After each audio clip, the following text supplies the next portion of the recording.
some people like hearing it straight through, and other people suddenly discover that you can go to the left or the right with it. And it'll be fun however you do it. And a lot of people will just be very bored with it and they'll take it off. That's why I had it at the end of the album. So it's near the reject button. The Murder Mystery. It's incredible. That's our drummer Maureen singing that. And everybody in the group sang on this album this time. Like on the Murder Mystery, Sterl and Doug and Mo and me. I think everybody sang like different parts. And Maureen's song closes the album out. It's called After Hours. And does she do that live? No, we haven't only when they scream for it. She said only if they ask. We haven't been able to. What is it to ask for? What would they ask for? After Hours. After Hours. But she gets nervous about singing in public. We had a time getting her to sing in the studio, more or less. It's just a little bit crooked, and it's just, you can't forget it. It's great. It's almost straight. It's almost a ballad, but it just goes. It's more twist. It's all Maureen. She's so beautiful. She has to be one of the most fantastic people I ever met in my life. Is Maureen. She's so impossibly great. But, I never can believe it, when we're walking around the studio, I run into Mo. I can't believe it. It keeps happening. Yeah, over and over. And the Murder Mystery, you do some of that. Part of it. Like, we've been doing part of it lately as part of Sister Ray.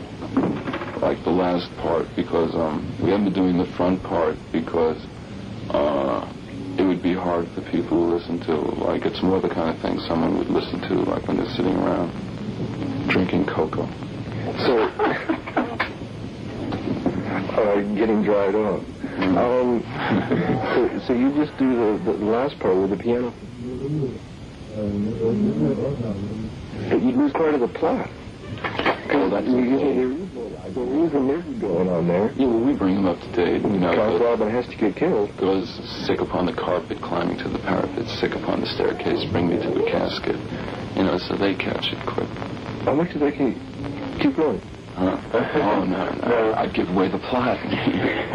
No, we make up a lot of it on stage. It goes headless Roman horseman, swordsman eating fire, bowl upon the Savior, sick upon the water, king and queen are empty, their heads are in the outhouse. It goes on and on and on. What you should have had for the back of the album is a sentence diagram of that.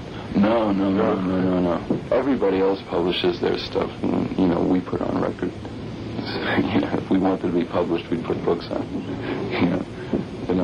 Who did the photographs for the album? Oh, that's the Factory. A friend of ours named Billy Name, he's part of the Factory. Uh-huh. And, he does all the covers. And, he's divinity in action on Earth, that's all. He does pictures that are unspeakably beautiful, that's all. That are just pure space. For people who have one foot on Earth and another foot on Venus, they would like that kind of picture because it's out and out space. Hey, will the Factory ever do recording? Will it do... Oh, I don't know. Andy once wanted to make a record of himself saying hello. But we figured the potential wasn't so good for that. Anyway, just say hello. Hello. Hello. He might have gotten away with it, but I think he likes movies better.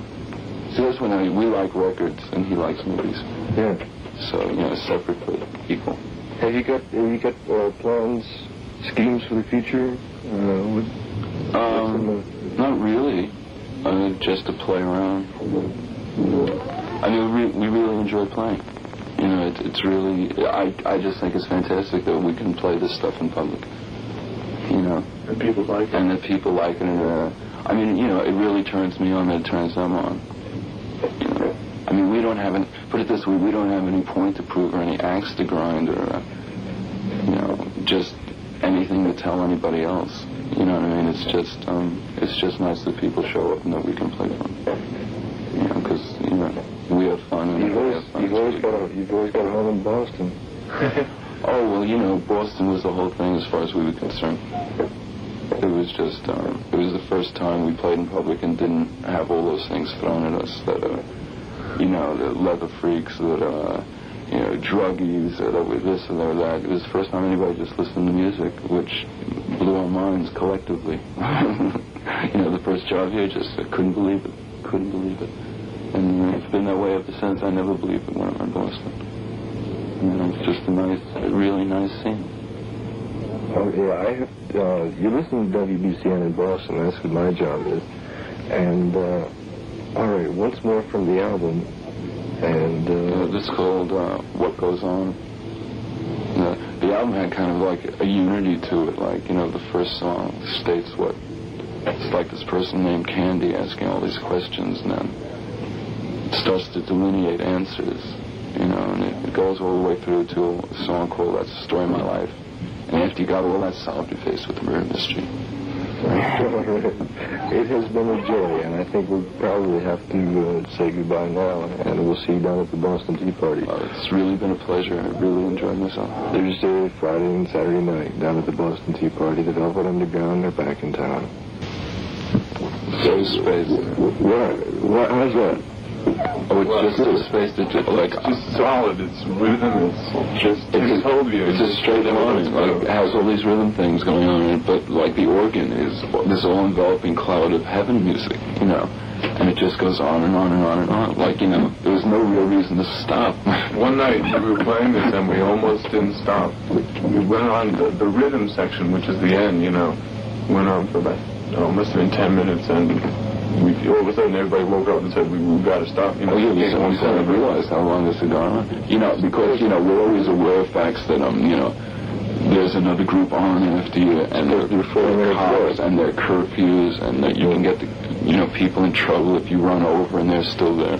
You know, and, you know, we suddenly snapped out of it and realized, like, we've been doing it, like, you know. See, in the old days, we used to go hours and hours, but you can't do that now, the way things are set up, because there's always another group, possibly two. You know, you play a gig and they say you got 30 minutes. You know, and, you know, we could, you know, we're just starting. You know, and so it's not really so fair to us, but you don't have a choice about it. But like that one track is just so spaced out. I mean, it's so spaced out that I think it will space people who hear it. You know, because it just got a very high energy level too. It just, it's without being on a volume trip. Yeah, you know, as I say. Yeah, if you had done a movie, if this were from a movie, that's the thing you might home on your way out. Yeah, right. Well, I just pictured, like, you know, if heaven had rock and roll, you know, you were marching to the Golden Gate, you might very well hear that, and as you went. This is my favorite old-time rock and roll song. It superseded everything. Yeah, I really like that. I love the ending. Like the instrumental part in the middle is fantastic. Like, you know, I know it should intrigue people how the effects got. It sounds like 1,000 deranged bagpipes, but it isn't. What is it? It's 3 deranged guitars. 3 deranged guitars. It's really nice. I was supposed to say goodbye, but I decided not to. You might be intrigued by the track that comes on after that. I get high from that song, I really do. Oh yeah, I'm telling you, it's space. I mean, you know, a lot of people think there's space, but you can get more space. You can never be not enough spaced, or you can't be too much spaced. Yeah. So we're not going to do the next cut from that. We're going to do Wilkins and Tricycle, which is a group that's with you, and which you haven't heard yet. And this is the Wilkins and Tricycle. They'll be down with the Velvet Underground